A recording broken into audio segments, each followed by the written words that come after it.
ਅਸੀਂ ਅੱਜ ਗੁਰਦੁਆਰਾ ਸਿੰਘ ਸਭਾ ਕਾਟੜ ਤੋਂ ਤੇ ਗੁਰਦੁਆਰਾ ਦਸ਼ਮੇਸ਼ ਦਰਬਾਰ ਤੋਂ ਸਾਰੀ ਸੰਗਤ ਆ ਜਿਹੜੀ ਉੱਥੋਂ ਇਕੱਠੀ ਹੋ ਕੇ ਕਾਟੜ ਤੋਂ ਇੱਥੇ ਵਾਸ਼ਿੰਗਟਨ ਡੀਸੀ ਦੇ ਵਿੱਚ ਜਿਹੜਾ 5ਵਾਂ ਨਗਰ ਕੀਰਤਨ ਆ ਸਿੱਖ ਡੇ ਪਰੇਡ, ਜਿਹਨੂੰ ਕਿ ਫਰੀडम ਮਾਰਚ ਦੇ ਤੌਰ ਤੇ ਵੀ ਜਾਣਿਆ ਜਾਂਦਾ।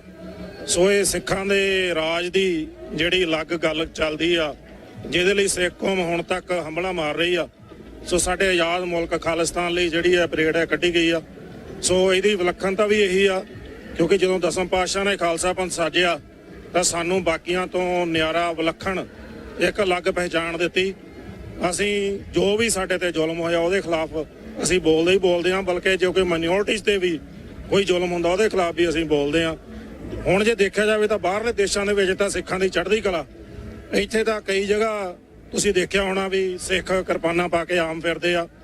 ਪਰ ਬੜੀ ਅਫਸੋਸ ਵਾਲੀ ਗੱਲ ਆ ਕਿ ਜਿਹੜੇ ਮੁਲਕ ਤੋਂ ਅਸੀਂ ਆਏ ਆ, ਜਿਸ ਨੂੰ ਅਸੀਂ ਆਪਣਾ ਮੁਲਕ ਕਹਿੰਦੇ ਆ, ਉੱਥੇ ਸਾਡੀਆਂ ਸ੍ਰੀ ਸਾਹਿਬ ਤੇ ਪਾਬੰਦੀਆਂ ਲਾਈਆਂ ਜਾ ਰਹੀਆਂ, ਟ੍ਰੇਨਾਂ ਦੇ ਵਿੱਚ ਚੜ੍ਹਨ ਲਈ ਸ੍ਰੀ ਸਾਹਿਬ ਲਵਾਈਆਂ ਜਾ ਰਹੀਆਂ, ਸਕੂਲਾਂ ਦੇ ਵਿੱਚ ਜਿਹੜੇ ਬੱਚੇ ਪੜ੍ਹਦੇ ਆ ਉਹਨਾਂ ਨੂੰ ਦਸਤਾਰ ਉਤਾਰੀ ਜਾ ਰਹੀ ਆ, ਉਹਨਾਂ ਦੀ ਘੜਾ ਪਹਿਨ ਕੇ ਨਹੀਂ ਮਤਲਬ ਜਾਣ ਦਿੱਤਾ ਜਾ ਰਿਹਾ। ਸੋ ਸਾਡੇ ਕਕਾਰਾਂ ਤੇ ਉਸ ਮੁਲਕ ਦੇ ਵਿੱਚ ਪਾਬੰਦੀਆਂ ਨੇ ਜਿਹਦੇ ਲਈ ਸਿੱਖ ਕੌਮ ਨੇ ਬਹੁਤ ਜ਼ਿਆਦਾ ਕੁਰਬਾਨੀਆਂ ਕੀਤੀਆਂ। ਸੋ ਇਹੀ ਸਾਰਾ ਜਿਹੜਾ ਧੱਕਾ ਜਦੋਂ ਇਕੱਠਾ ਹੋਇਆ ਤੇ 84 ਚ ਜਦੋਂ ਇਹ ਸਾਰਾ ਕੁਝ ਨਿਕਲ ਕੇ ਬਾਹਰ ਆਇਆ, ਸੋ 84 ਤੋਂ ਸਾਡਾ ਜਿਹੜਾ ਨਿਸ਼ਾਨਾ ਟੋਟਲੀ ਬਦਲ ਗਿਆ।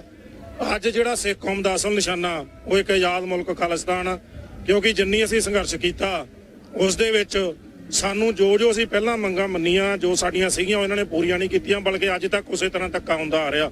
ਸੋ ਉਸੇ ਵਿਲੱਖਣਤਾ ਨੂੰ ਜੋ ਸਾਡੀ ਸਿੱਖ ਕੌਮ ਦਾ ਨਿਸ਼ਾਨਾ ਵਾ ਉਸੇ ਨੂੰ ਦਰਸਾਉਂਦੀ ਹੋਈ ਇਹ ਜਿਹੜੀ ਵਾਸ਼ਿੰਗਟਨ ਡੀਸੀ ਦੀ ਪਰੇਡ ਆ ਇਹ ਕੱਢੀ ਜਾਂਦੀ ਆ। ਪ੍ਰਬੰਧਕਾਂ ਦਾ ਖਾਸ ਤੌਰ ਤੇ ਬਹੁਤ ਧੰਨਵਾਦ ਕਰਦੇ ਹਾਂ ਅਸੀਂ, ਜਿਹੜੇ ਕਿ ਬਹੁਤ ਦੂਰੋਂ ਆ ਕੇ 3-4 ਦਿਨ ਇੱਥੇ ਰਹਿ ਕੇ ਇਹ ਪਰੇਡ ਨੂੰ ਕੱਢਦੇ ਆ।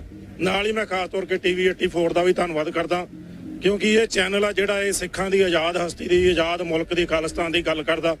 ਹਮੇਸ਼ਾ ਇਸ ਪਲੇਟਫਾਰਮ ਤੇ ਸਿੱਖਾਂ ਦੇ ਪੱਖ ਦੀ ਗੱਲ ਜਿਹੜੀ ਉਹ ਕੀਤੀ ਜਾਂਦੀ ਹੈ। ਇੰਨੀਆਂ ਬੇਨਤੀਆਂ ਕਰਦਾ ਕਿ ਮੈਂ ਜਾਚਕਾਂ ਜੀ। ਵਾਹਿਗੁਰੂ ਜੀ ਕਾ ਖਾਲਸਾ, ਵਾਹਿਗੁਰੂ ਜੀ ਕੀ ਫਤਿਹ।